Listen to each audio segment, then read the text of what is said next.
Hey. That's still how you hug people? Why don't you hug me like you haven't seen me for 3 years?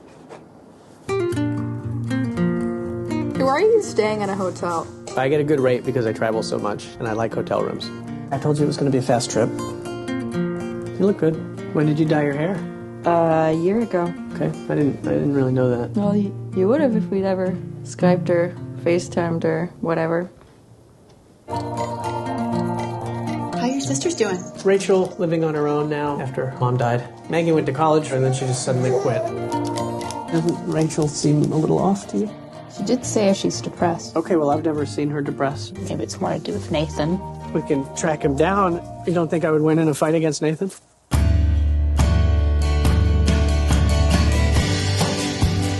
Do you know about the party I'm having at my house tomorrow night? You should definitely come. Eric might be leaving tomorrow. It's hard to predict. I'm like waiting for some phone calls. Where were you last night? Can we play again tomorrow? Aren't you leaving tomorrow? I'll change my flight. Thank you for sacrificing so much of yourself. Why does Rachel hate me? The other way around. You hate me for it. Not true! Yes, true! Don't think she's ever really processed Mom died. Can you do that another time? How's this? This how you like it? Do I look like I'm not calm? You used to think I was the funniest person in the world. It happens to everybody. Are you okay? I lost all my money. What is wrong with you? She doesn't like me very much, does she? Actually, Eric, she has a little crush on you for some demented reason. One for the books, I'd say. Well, how can it be denied?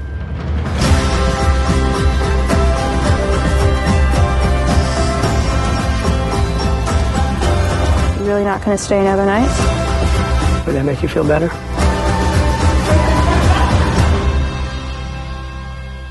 She do a bit of the old painting the town. Seeing my friends getting business done.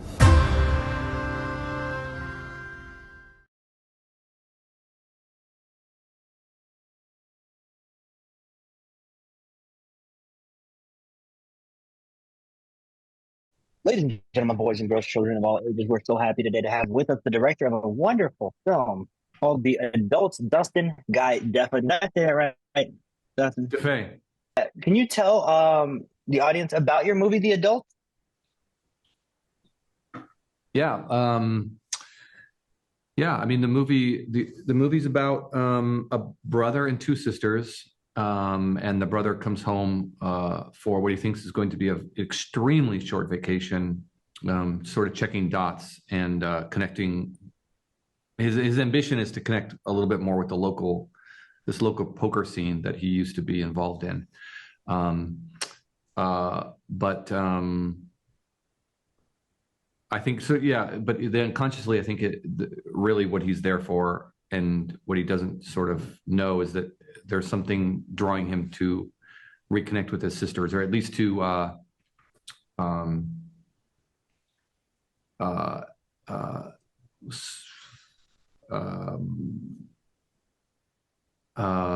deal with sort of like a tension or a disconnect that he's had with one of his sisters, Rachel.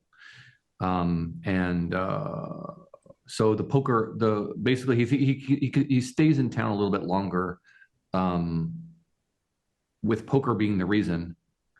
And because of that, he ends up by nature spending more time with his sisters and sort of chipping away at this tension that exists between them. I like that. And I love this cast. I mean, you got Michael, Cera, Hannah Gross, and Sophia Lillis playing the three main siblings there. How did you get all three of these on board to do this film? I know you've worked with Michael before, so. Yeah, I had made a movie with Michael Cera before, a movie called Person to Person, and we barely knew each other when we made that movie. I mean, we just had a coffee and then we shot the movie. But since making that movie, and over the years, we became very close and very good friends. And I just wanted to make another movie with Michael really badly, and he wanted to make a movie with me. So I wrote the movie for him, and then shared the original script with him, and he was thankfully on board. And so we started working, and then we brought in Hannah and developed, and the three of us, Hannah, Michael, and I, developed the characters a little bit more in the dynamic. And then I went and did a big rewrite, a giant rewrite, changed the whole thing.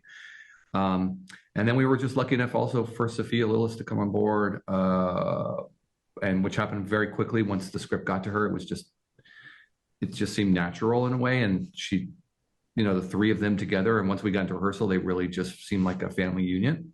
But yeah, Michael and Hannah, I had made some short films with Hannah also.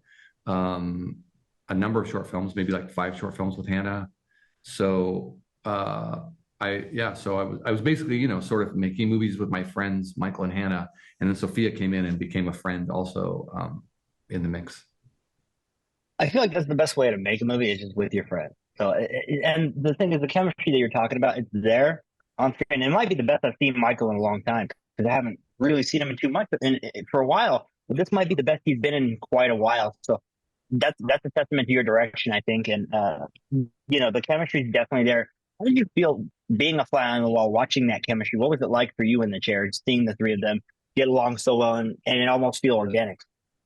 Yeah, I mean, it really was the beginning of rehearsal, and starting with the second day of rehearsal and then the next few days, it really became a lot. Like, it was just an incredible experience to have talked about the characters so much and talked about the script with them and Zoomed with them and everything. But when we were in person actually rehearsing, it was incredible to start realizing that things were going to work and also feel sort of an aliveness that, only starts happening really when I think it's sort of gelling and we're working together and the actors are face to face and reacting off of each other. So once they started, it was just incredible to start watching the three of them react off of each other.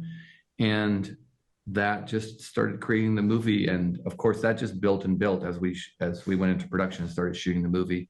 But I also, I felt like a fly on the wall in some ways, but I also felt this really strong emotional connection to the material, and it became stronger and stronger. And it started with rehearsal, where I really realized how personal the movie was for me, and how it did have something to do with my relationship with my sister and my childhood. And so I felt so emotionally connected to the material and then to the actors that I obviously wasn't acting in the movie, but I felt such a part of the experience that was happening. I was sort of felt like I was living the movie with them. So it was a really optimal, ideal situation where I actually didn't feel distant necessarily. I was, of course, marveling at the performances and really just sort of stunned by what was happening. So I did have a little bit of that, but I also felt really very much connected to them. I'm so glad you said that, because that was going to be one of my next question. Like, how personal a story is this for you? How much of yourself did you infuse in the script? And from what you said, it sounds like Michael Cera is basically playing a Dustin doppelganger. Is that right? No, I wouldn't say. I wouldn't say that. I mean, I think. I didn't realize how personal the movie was until the rehearsal, and I mean, the personal. The movie's not autobiographical, and the sadness of the sadness of that my sister and I will never really be inside that childhood world again and that we have to deal with each other in a different way, and we're still trying to figure it out. We don't know how to do it. Really rung true for me, and I really figured. And so that was sort of a guideship going into the production for me, was like just thinking about my sister a lot and thinking about that time period. But I don't feel like Eric is me, and I feel like I'm actually all three of those people. I feel like I am Eric and Rachel and Maggie in so many different ways. But yeah, there's a part of me that also, the Eric of me is sort of, I have in my life avoided confronting the loss of that love with my sister. And I've also prioritized other things, poker included, but prioritized money and winning and comfortability and control over like dealing with the things in my family. Like like sometimes, when I would go home, I would dodge being like real serious conversations. Now I try to get into the real conversations, but the part of me that was Eric was sort of dodging all that thing, the sadness and trying to deal with the tension of not having that love, that strong love anymore, even though it's still there. But I was dodging expressing any of it, at least a little bit, and prioritizing something else, so Eric is like, for me, prioritizing poker over dealing with something that he probably should be dealing with. I love that. God, that's a great answer. And the setup was funky, but I got the answer I wanted, and it was beautifully done, Dustin. We know about your movie. I want to learn a little bit about you, Dustin, because it's my first time talking to you. So I'm going to ask you a couple questions that are personal. The first one is, who are some people that you look to as inspirations, whether that be in your family or, people in the business? Oh, wow. Wow. That's going to be, that's hard. I mean, I have so many cinematic influences, but they're so varied, and there's so many of them. It matters on like where I'm at in my life and like what's going on. I mean, like it's just changed a lot. Like, I have my Bergman phase, and I have, like I have phases where like this is my, this is almost the filmmaker for me kind of thing. But that's like sort of like different than like the inspiration for me as a person, I think, in some kind of way. Like I don't know. I don't know. That's such a tough question. I mean, in terms of cinematic inspiration, I'll just speak to this movie. I mean, I think I try not to be too influenced because I don't want to emulate anybody. So I'm very careful about like that. But the two filmmakers I did think about I guess the things I thought about while developing the thing was Hong Sang-soo, who I really do think is incredible, who I really love, and Maurice Pialat in this French movie called We Won't Grow Old Together, and then this sort of docudrama called A Married Couple. Those movies sort of had some kind of influence on the movie, and then in hindsight, Eric Romer would be the probably main influence of the movie, but I didn't really realize that while I was making the movie. But I mean, Eric Romer really has been a huge influence for me. But I can't think of like as a person. I'm trying to think of it like as a person. Like I know there are people who inspire me. I just can't like George Saunders. I love listening to him talk, and he has sort of an inspirational quality. I really love how he talks about humanity and people and writing. I find that to be very inspirational. But yeah. I love that answer. You gave me exactly what I wanted. I guess I should have prefaced that. You went right into what was your inspiration for this movie, because once you said that you had different inspirations in different periods, I was like, well, I wonder what it was for this particular film. So you answered that. So I appreciate that. You thought that question was hard. The next one might be a little bit harder. Okay, all right. Awesome. The next one I ask every single guest that we have in front of us, and it's a really fun question. And it basically comes down to, if you only had 2 movies to watch for the rest of your life, what would they be? Uh-oh, here we go. Yeah, it's the doom question. That's so hard. I guess it would have, oh boy. I would have to, that's an interesting question. I guess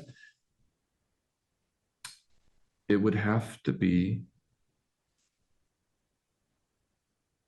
I think it would have to be Mulholland Drive. And I like that answer. Yeah, I mean, I think it would be smart. It's sort of like, it's almost like you have to be smart about your choice, because it's like, what can you live with that you can look at and study or something, or enjoy over and over? I guess it would have to be Mulholland Drive, and I guess it would have to be 2001: A Space Odyssey. Yeah. Those are, it's funny. 2001 might be the most popular answer to that question. I've done over 100 interviews, and I think it's come up in at least 60% of them. Yeah, I mean, because that movie always is an experience, and it's so impact. I mean, it's an experience. It's incredible. Yeah. It's true. You don't watch that one. You do feel and you do see it. You know what I mean? It becomes you when you're in that movie. And I think you're right about that. Now you've had a nice little career. You've done quite a few things. What to you, besides of course the adults which we're talking about now, is your favorite thing that you've done? I don't I think it's I really I don't know. I really love both. I love the short film person to person. I love the feature person to person. I love them both a lot. I'm really happy with a lot I of have things seen I've that, made. so I'm really happy with things I made. I really do like. I mean, the short of person to person I think is really great. But in a way, the most important for me would have to be this film I made called Family Nightmare, which is a short film about my family. Yeah, that would probably have to be it. And it's a film where I took home movies and took out the sound, and I put in I dubbed all the voices of my family with what they're really saying, and then I warped my voice and everything. But it's a film about alcoholism and drug abuse, and I find it to be very important for me. I love that because I haven't seen it, but that sounds so ridiculously cathartic Yeah, and I mean, like it's a something I movie. would love to do. Yeah. I mean, it's a movie that a lot of people hadn't seen because it just played in theaters. I mean, I went on a festival run for like a year, but it's never been online. But almost all my stuff is on Criterion Channel next or in August, so it'll be up there. I love that. I can't wait to see that because, like I said, that sounds so cathartic and like something I definitely want to do. And it's just Yeah. make a bunch of own movies and just make stuff out there. So let me ask you a question. If somebody wanted to see the movie and I had to ask you to give me an elevator pitch, 30 seconds on why they should check out The Adult, why should they? I think, I mean, I would hope that what people are taking away from the movie is the importance of family, even if it's unbreakable, even if you're, I mean, sorry, I find that it is unbreakable. Like family love is an unbreakable thing. And I think, even though you can be strangers or have a difficulty with family, there's something underlying that I think is very strong. And I hope that the movie is like sort of addressing that and making you sort of. There have been people who have said that the film makes them feel sort of closer to their siblings. It wasn't necessarily the goal of the movie, but I think that's sort of what I hope is sort of being taken away. Dustin, I got to tell you, you accomplished that goal because after I screened it, I called my brother because it's just me and him left. We don't have parents, and they both have passed away. And I called my brother and I was like, "Man, you got to check out this movie, and I think you're gonna." My brother's not a traditionally a movie guy. He doesn't watch a ton of them, even though I do for ever. But I really got the sense that it made me miss him, and I was like, I need to talk to him and make sure we are also figuring out this adult thing together too. Because you're right, your relationship with your siblings changes as you grow older because they're not the same person they were when you guys were best friends at 12 years old. And I love that your movie discusses that. Yeah, I mean, yeah. Thanks for saying that because that's when I'm hearing. Yeah, people have been saying that to me a lot. I mean, people have been calling their siblings after this movie, and sometimes they haven't been speaking for a long time. So I mean, like, it's really incredible that that's happening. And it wasn't necessarily the goal, but I also felt it myself with my sister. So I think that's sort of that's part of the emotional core of the movie. And I think I'm just happy that the emotional core or the transmission is actually happening for people and that they actually feel that too. Anytime anybody's saying is that I'm just sort of, my heart feels really great. It's incredible. I mean, it's incredible. I love that. Now, Dustin, if they want to get online and tell you how much they like your movie, where can they find you? Sorry, say that again? If they want to get a hold of you to let you know how much they like your movie, where can they find you online? Instagram, my name, Dustin Guy Defa, would probably be the best route, I guess. Yeah. I'm on there. Perfect. He says I'm on there. That's pretty simple and easy. Guys, we've had the pleasure today to talk to this guy, this very good director. And you guys should check out his movie, The Adults, whenever it comes out. It comes out next in August, I believe. Is that right? August 18th. Yeah. Yeah. Nice. You guys should definitely check this out. Yeah. And then digital, I think, early September. But yeah, August 18th theaters. Perfect. But go see it in theaters. Bring your brothers, Definitely. bring your sisters. Make sure you're checking it out. Dustin Guy Defa, thank you so much for joining me.